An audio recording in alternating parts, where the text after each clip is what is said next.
जो आपने अभी देखा हो सकता है प्रभावशाली लगा हो, लेकिन मैं आपको बता दूं, यह योग नहीं है। कोई भी व्यक्ति थोड़ी सी मेहनत और लगातार अभ्यास से इसे कर सकता है, लेकिन असली योग यह बहुत गहरा और कहीं अधिक सूक्ष्म है। तो योग क्या है, इसे समझने के लिए हमें अपनी रोज़मर्रा की क्रियाओं पर ध्यान देना होगा। चलिए नमस्ते से शुरू करते हैं।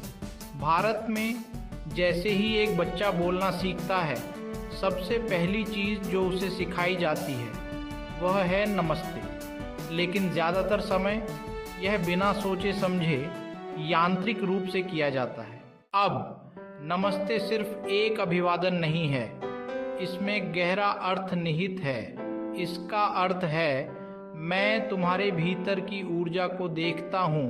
मैं यह शरीर नहीं हूँ, मैं ऊर्जा हूँ और तुम भी। हम शाश्वत ऊर्जा हैं, हमारे शरीर तक सीमित नहीं। लेकिन मैं आपसे पूछता हूँ, जब आप नमस्ते कहते हैं तो क्या आपने कभी वास्तव में इसे महसूस किया है? क्या आप सामने वाले व्यक्ति को ऊर्जा के रूप में देखते हैं? शायद नहीं।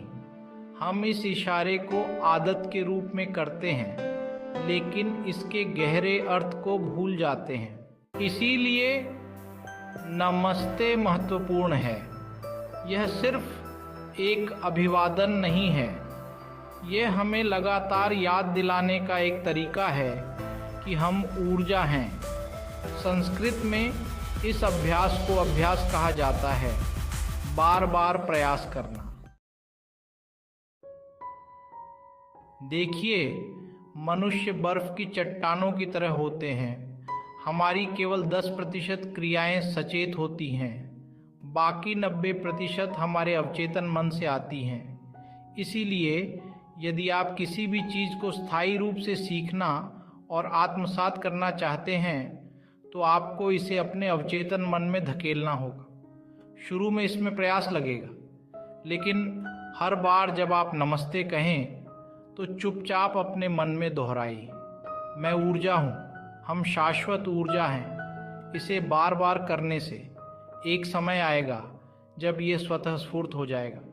जब भी आप किसी को नमस्ते कहेंगे, बिना किसी प्रयास के आपको यह याद आ जाएगा कि हम सिर्फ शरीर नहीं हैं, हम ऊर्जा हैं। अब जब हम नमस्ते करते हैं तो हम अपने हाथ क्यों जोड़ते हैं? यह इशारा ऊर्जा के बहाव को रोकने के लिए डिज़ाइन किया गया है। हमारी ऊर्जा हमारे शरीर से हमारी 5 इंद्रियों के माध्यम से बाहर निकलती है, जिसमें उंगलियों के सिरे भी शामिल हैं। हाथों को जोड़ने से हम उस ऊर्जा को संचित करते हैं और उसे हमारे भीतर प्रसारित करते हैं। प्राचीन भारत में छूना इसलिए निषिद्ध था। लोग जानते थे कि स्पर्श से न केवल ऊर्जा स्थानांतरित हो सकती है, बल्कि संक्रमण भी फैल सकते हैं। आपको याद होगा, कोविड-19 महामारी के दौरान नमस्ते को वैश्विक पहचान मिली इसी कारण से। यह एक स्वच्छ फिर भी गहरा सम्मानजनक तरीका था दूसरों का अभिवादन करने का। यहाँ तक कि जब हम संघर्ष या क्रोध में होते हैं तो नमस्ते का इशारा एक ढाल के रूप में कार्य करता है। जब आप क्षमा मांगते हैं और नमस्ते करते हैं तो आप न केवल विनम्रता व्यक्त कर रहे होते हैं, आप दूसरे व्यक्ति की नकारात्मकता से अपनी ऊर्जा को बचा रहे होते हैं। सोचिए, जब लोग बहस करते हैं तो वे उंगली क्यों उठाते हैं, विशेषकर तर्जनी उंगली। ऐसा इसलिए होता है क्योंकि ऊर्जा बाहर की ओर बह रही होती है, जिससे एक तरह का आक्रमण पैदा होता है। नमस्ते इस प्रवाह को रोकता है, आपकी ऊर्जा को सुरक्षित रखता है।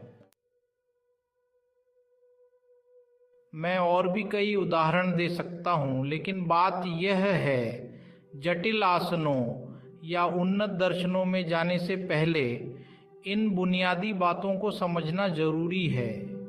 यही योग की नींव है। एक बार जब आप इन्हें समझ लेते हैं तो बाकी सब कुछ समझ में आने लगता है।